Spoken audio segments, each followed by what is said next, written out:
শারদীয়া উৎসবের আয়োজন প্রায় সম্পূর্ণ। মণ্ডপ সজ্জার কাজও শেষ হয়ে এসছে, আর মাত্র হাতে গোনা কয়েকটা দিন, তারপরেই আমাদের প্রিয় উৎসব দুর্গোৎসব। আমরা কাকা ভাইপো ফিল্মস এবং রিশরা নৃত্যবিতান ক্লাসিক্যাল ডান্সের পক্ষ থেকে পূজার কাহিনী নিয়ে, বনেদি বাড়ির পুজোর কাহিনী নিয়ে আমাদের আগমনী অনুষ্ঠানের তৃতীয় পর্বে এসেছি চ্যাটার্জি বাড়ির প্রাচীন পুজোর কাহিনী নিয়ে। আসুন আমরা চ্যাটার্জি বাড়ির ভেতরে যাই, তাদের প্রাচীন পুজোর কাহিনী শুনব তাদের মুখ থেকেই।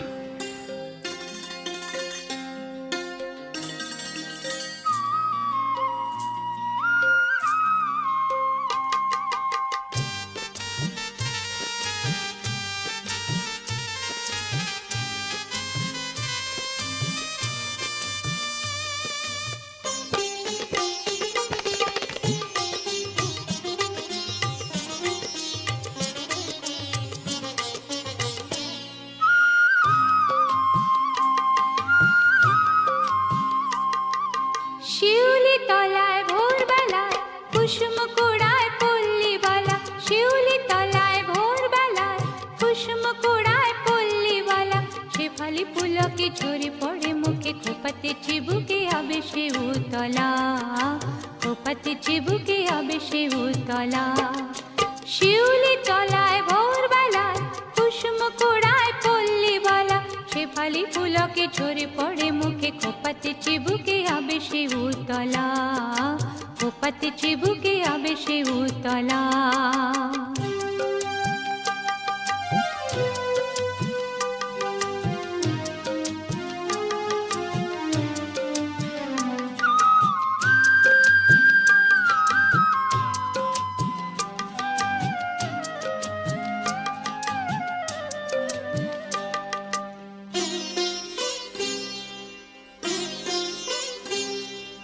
ঘোমটা খুলিয়া তার পিঠেতে লুটায় শীতল খবরি, লুটিতেছে তার পায়।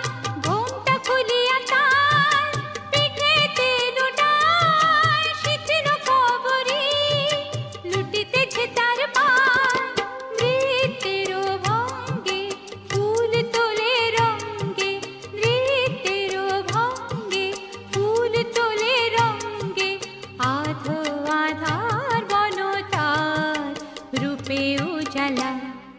শিউলি তলায় ভোরবেলায় কুসুম কুড়ায় পল্লীবালা, শেফালি পুলকে ঝরে পড়ে মুখে, খোপাতে চিবুকে আবে সে উতলা, খোপাতে চিবুকে আবে সে উতলা।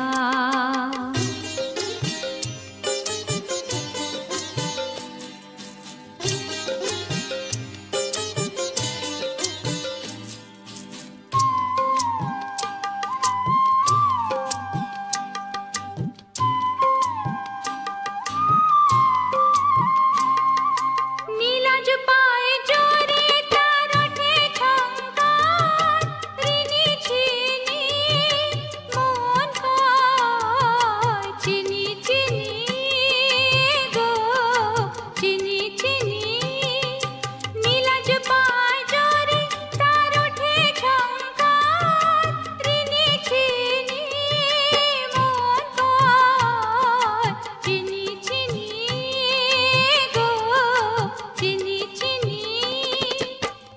একি গো বনদেবী সতিনী, একি গো বনদেবী সতিনী, শিশির ধরিয়া পায় আলতার রং যায়, শিশির ধরিয়া পায় আলতার রং যায়। পাখি তারি গান গায় বনে নিরালা, শিউলি তলায় ভোরবেলায় কুসুম কুড়ায় পল্লীবালা, শিউলি তলায় ভোরবেলায় কুসুম কুড়ায় পল্লীবালা, শেফালি পুলকে ঝরে পড়ে মুখে, খোপাতে চিবুকে আবে সে উতলা, খোপাতে চিবুকে আবে সে উতলা। শিউলি তলায় ভোরবেলায় কুসুম কুড়ায় পল্লীবালা, শেফালি পুলকে ঝরে পড়ে মুখে, খোপাতে চিবুকে আবে সে উতলা, খোপাতে চিবুকে আবে সে উতলা। আজকে আমরা চলে এসেছি রিস্টার আরও একটি প্রাচীন দুর্গা মণ্ডপে বা দুর্গা জ্বালানি চ্যাটার্জি বাড়ির পুজোয়। আমাদের সামনে চ্যাটার্জি বাড়ির সদস্যরা বসে আছেন। আমি তাদের কাছ থেকে জেনে নেব তাদের এই দুর্গা পুজোর ৭৯তম দুর্গা পুজোর ইতিহাস বা তার প্রাচীন কোনো কিছু ইতিহাস থাকলে আমরা তাদের কাছ থেকে জেনে নেব। আমার সঙ্গে আছেন সুপ্রিয় চ্যাটার্জি এবং শেখর চ্যাটার্জি মহাশয় এবং অন্যান্য সদস্যরা। আমি সুপ্রিয় চ্যাটার্জি মহাশয়কে জিজ্ঞাসা করবো যে এই যে ৭৯ বছর আপনাদের দুর্গা পুজো, তো ৭৯ বছরের পুজোটা কীভাবে শুরু হয়েছিল এবং তার পেছনে কিছু কাহিনী থাকে, সেই কাহিনীটা আপনারা আমাদের বলুন। আমরা এবারে ৭৯তম বছরে পড়লাম। তো আমাদের এটা কথিত আছে, আগে আমাদের এখানে আসবাড়ি বলে একটা জায়গা আছে, সেখানে ছাতিম গাছের তলায় আগে এই পুজোটা শুরু হয়েছিল। বিগত ৩ বছর ওখানে হওয়ার পর তারপর আস্তে আস্তে এটা চ্যাটার্জি মণ্ডপে। তো দীর্ঘ ঘাত প্রতিঘাতের মধ্যে দিয়ে আমরা এই ইয়েটা আগে কখনো ঠাকুর দালান ছিল, এখন আমরা সময় আবার সেই পুনরূপে ফিরেছি। তো এবারে আমরা সেই দীর্ঘ ঘাত প্রতিঘাতের মধ্যে দিয়ে এসে আমরা ৭৯তম বছরে পড়লাম। ঘাত প্রতিঘাতের কিছু ঘটনা আছে বলতে আমাদের যখন মানে মা দুর্গা কোনোদিন আজ পর্যন্ত এই ৭৯তম বছর কোনোদিন বন্ধ হয়নি মানে ভগ্নদশা অবস্থায় এরকম হয়েছে, আমাদের ক্যান্টিলেভার ঝুলছে সেই অবস্থায় আমাদের পুজো হয়েছে এবং শিফট করে হয়েছে। কয়লার গোলা ছিল, সেই কয়লার গোলাতেও মা দুর্গা এসেছেন।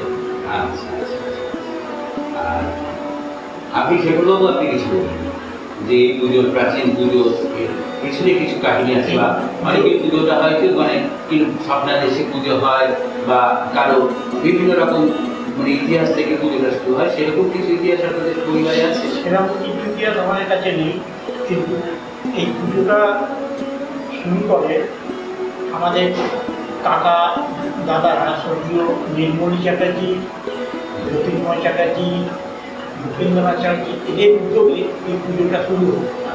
এরা শুরু করেন, এদের উপরে অনেক বয়স্ক লোক ছিল, কিন্তু এদেরই উদ্যোগে পুজোটা শুরু হয়। তারপর সংসার চলছে, তারপরে পরে পরে পরে এরা চালিয়ে যাচ্ছে, এখন এরাই পুজোটা চালাচ্ছে। আপনারা সবাই আছেন, সবাই আছে, এইভাবে চলছে। এই যে পুরনো যে পুজো মণ্ডপটা ছিল সেটা ভেঙে 2010 সালে এই নতুন এইটাকে সংস্কার করে এইভাবে, এটা আগে অনেক উঁচু ছিল, তখন এরকম সিঁড়ি দিয়ে উঁচুতে উঠতে উঠে ঠাকুর তুলতে হতো, তবে সেটা সেইটা না দিয়ে এই সমস্ত নিয়ে নিজে ঠাকুর অল্পকে তোলা নামার একটা তখন ওখান থেকে বোধহয় 10টা থেকে 12টা সিঁড়ি থাকে। এইভাবে সংস্কার করে এটা 2010 সাল থেকে এই সংস্কার করে এইভাবে মণ্ডপটা ঠিক করে নিয়ে আর কিছু যদি কাহিনী থাকে আপনাদের যদি বলতে চান, আপনারা যদি বলেন বলুন যে আপনাদের আর কিছু বলার। আগে আমাদের মা দুর্গা আসতেন কুমোরটুলি থেকে নৌকো করে মা দুর্গা আমাদের এখানে গঙ্গাপক্ষে আসতেন। তা এখন আগে ওটা মানে বছর 15 আনা হয়েছে। এইগুলি আমি জানতে চাইছি। গঙ্গাপক্ষে মানে গঙ্গাপক্ষে উনি আসতেন, মানে মা দুর্গা এখানে আসতেন। তারপর আস্তে আস্তে আমরা মানে যখন আমার দাদুরা যখন ছিলেন তখন ওই হিসেবেই আমাদের মা এরকমভাবে আসতেন। তো আমাদের এখানে সন্ধি পুজো কিন্তু দেখবার মতো, এখানে অনেক ঘটনা আছে সন্ধি পুজো। যে ঘটনা আমাদের পুরনো বাড়িতে 1 বছর পুজো হয়েছিল, মানে এটা আমাদের দেখা মা সত্যি যে আগুন ফুটা সেটা আমরা সন্ধি পুজোর নমুনা পেয়েছিলাম। ভোগের দাগ পাওয়া গেছে, 4 আঙুলের ভোগের দাগ পাওয়া গেছে, আঙুলের দাগ পাওয়া গেছে। মা আমাদের এখানে মা যে বিরাজমান সেটা জাগ্রত আমাদের এখানে যা মনস্কামনা করবেন তা। আচ্ছা সুপ্রিয় বাবু, এই যে ষষ্ঠী থেকে দশমী পর্যন্ত অর্থাৎ বিসর্জন পর্যন্ত পুজোর পদ্ধতি আপনারা কীভাবে করেন? আপনাদের বিশেষ কিছু পদ্ধতি আছে কিনা বা ভোগের বিশেষ কোনো আচার অনুষ্ঠান আছে কিনা সেগুলো যদি একটু তুলে ধরেন। আমাদের পঞ্চমীর দিন যখন মা আসেন, ঠিক আছে, তো পঞ্চমীর দিন আসেন আমাদের বোধনে আর মা উদ্বোধন দিয়ে শুরু হয়। ষষ্ঠীর দিন যথারীতি আমাদের ষষ্ঠী পুজো হয়। কারণ মায়ের আমাদের বাড়িতে যখন মা আবির্ভূত হন তো সবসময় ভোগ আমাদের হবে, সে মা প্রতিষ্ঠা না হওয়া পর্যন্ত ষষ্ঠীর ভোগ আমাদের ষষ্ঠীর দিন হয়। সন্ধ্যা আরতি যেমন হয় হবে, ষষ্ঠীর দিন সন্ধ্যেবেলা মাকে যেমন গয়না পরানো হয় বা দিয়ে গলা ভোগ রেডি করা হয় যেন কোথাও যেরকম সময় ধরে আমাদের নবপত্রিকা এসে প্রাণ প্রতিষ্ঠা হয়। হওয়ার পরে সপ্তমীর দিন যেমন সব পুজো হয়, পুজো হওয়ার পর দুপুরে যথারীতি ভোগের ব্যবস্থা থাকে। সপ্তমী অষ্টমী নবমীর দিন আমাদের এখানে ভোগের ইয়ে হয়। সেই ভোগটা আমাদের সর্বসাধারণের জন্য মানে হ্যাঁ আমাদের ঘোরাঘুরি কোনো নেই, আমাদের প্রতি বছরই বাইরের লোকও আসেন কিন্তু অতিথি হিসেবে আসেন, হিসেবে আসেন, কিন্তু আমরা এরকম হয়নি কোনোদিন আজ পর্যন্ত যে আমাদের এটা অন্নপূর্ণার ভাণ্ডারের মতন। আচ্ছা আচ্ছা আচ্ছা। এই বছর এই পরিস্থিতিতে আপনারা কি করছেন? আমাদের করতে হয় দুটো ভোগ, একটা হচ্ছে সাদা ভোগ অন্নভোগ, আর একটা অন্নভোগ আর একটা খিচুড়ি ভোগ, দুটো ভোগ হয়। কুমারী পুজো হয়। আচ্ছা কুমারী পুজোটা হয় বলি আমাদের আগে হতো মানে ফলে সেটা যে কোনো কারণে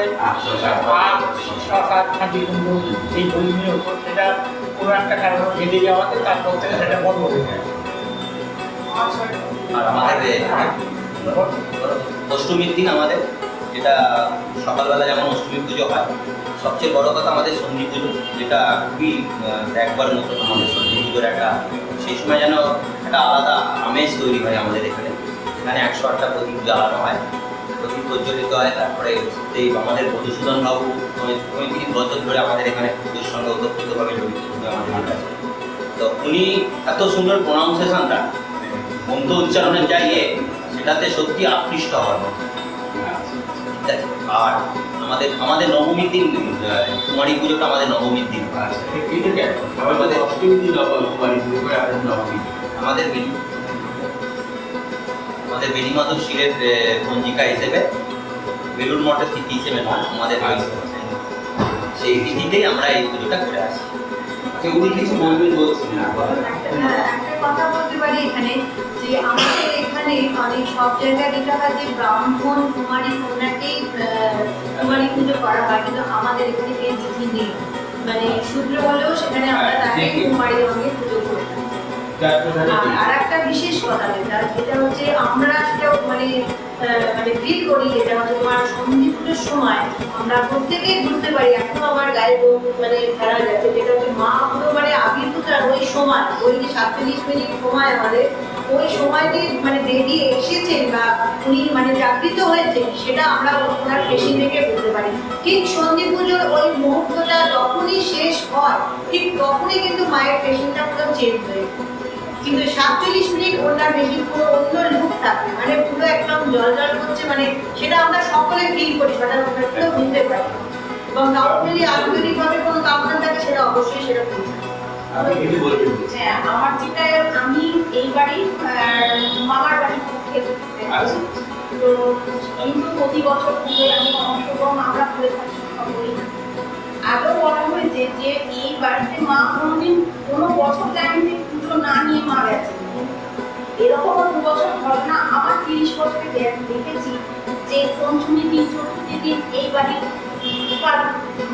কেউ মারা গেছে, তখন কি করে করা হয়েছে আমাদের বাড়ি মামার বাড়ির পক্ষে মেয়েরা মাকে প্রত্যন্ত করে মাকে করেছিল, মানে আমরা মানে মা এই বাড়িতে পুজো না নিয়ে যায়নি এরকম হয়। এইটা আমার কাছে ঘটনা হচ্ছে গত বছর আমাদের একটা ইনসিডেন্ট ঘটেছিল, মানে মা আসবেন বলে প্রত্যেক বছর আমরা পঞ্চমীর দিন ঠাকুর নিয়ে আসি, কিন্তু গত বছর হয়েছিল তার আগে এখন আমার তখন ছোট্টাদু মারা যান, সেই বছরই চতুর্থীর দিন ঠাকুর এসেছিল। আর গত বছর তৃতীয়াতে ঠাকুর এসেছিল। তৃতীয়াতে ঠাকুর আসার কারণ হচ্ছে আমরা যে ছোটপাড়া থেকে ঠাকুর আনি ওদের 75 বছর ছিল, ওরা বলেছিল আমরা লাইট লাগাবো বলে ঠাকুরটা আপনারা আগে নিবেন। তৃতীয়ার দিন নিয়ে এলাম, চতুর্থ দিন আমার কাকা গত বছর এক্সপায়ার করলো, তো তবু মায়ের আসবেন বলে উনি তৃতীয়ার দিন এসে চলে এলেন, এই পুজোটা আমি নেব আগে নিয়ে আসবো। এরকম দুটো ঘটনা আমাদের। আর এমনি আমাদের ভাসানের যেটা ছিল সাংস্কৃতিক হ্যাঁ, সাংস্কৃতিক অনুষ্ঠান আমরা প্রতি বছর করি। গত বছর আমরা করতে পারিনি আমাদের ওই দুর্ঘটনার জন্য। তো আমাদের এখানে স্পোর্টস ইভেন্ট একটা থাকে। স্পোর্টস ইভেন্ট বলতে আমরা স্পোর্টস ইভেন্টের মধ্যে আমরা হাঁড়ি পাঠানো থাকে, যেটা মোমবাতি শঙ্খ প্রতিযোগিতা, তারপরে বল ছোঁড়া, ইয়েতে কোনো বাস্কেটে বল খেলা বাচ্চাদের। আর সাংস্কৃতিক অনুষ্ঠানে আমাদের এখানে আমরা বিগত সপ্তমীর দিন আমরা সন্ধ্যেবেলাটা এই সাংস্কৃতিক অনুষ্ঠানটা ঘরোয়া রাখি। এবার তার মধ্যে অষ্টমীর দিন আমরা গেম ইভেন্টটা রাখি, আর নবমীর দিন একটু ধুনুচি নাচ এইসবগুলো এরকমভাবে আমরা এটাকে সাজাই। আর আমাদের দশমীর যেটা নিয়ম ছিল, মানে আগে কোথা থেকে যেটা চলে এসেছিল, আমাদের মা ছেলেদের কাঁধে যেতেন। বিগত 4-5 বছর ধরে মা আমাদের ছেলে একটু কম বলে এটা সেই জন্য আমাদের মা এখন বলতে হ্যান্ডিসাইড এটা একটা আমাদের ইয়ে ছিল, আগে ছেলেদের কাঁধেই যেত। আনফর্চুনেটলি এটা বিগত 4 বছর ধরে আমাদের। অনেক ধন্যবাদ আপনাদের, মিস্টার বিদ্যাবিজ্ঞান ক্লাসিক্যাল ডান্স সেন্টার এবং কাকা ভাইপো ফিল্মসের পক্ষ থেকে আপনারা আমাদের সঙ্গে এভাবে সহযোগিতা করলেন। আমরা জানলাম আপনাদের ঐতিহ্যমণ্ডিত এই 79 বছরের পুজোর কথা, বা 79 বছর আপনারা কীভাবে পুজো পালন করেছেন। আপনাদের অসংখ্য ধন্যবাদ। আপনাকেও শুভেচ্ছা রইল। ভালো থাকুন, সুস্থ থাকুন, আর আতঙ্কিত হবেন না, সর্বদা প্রোটোকল মেনে চলবেন।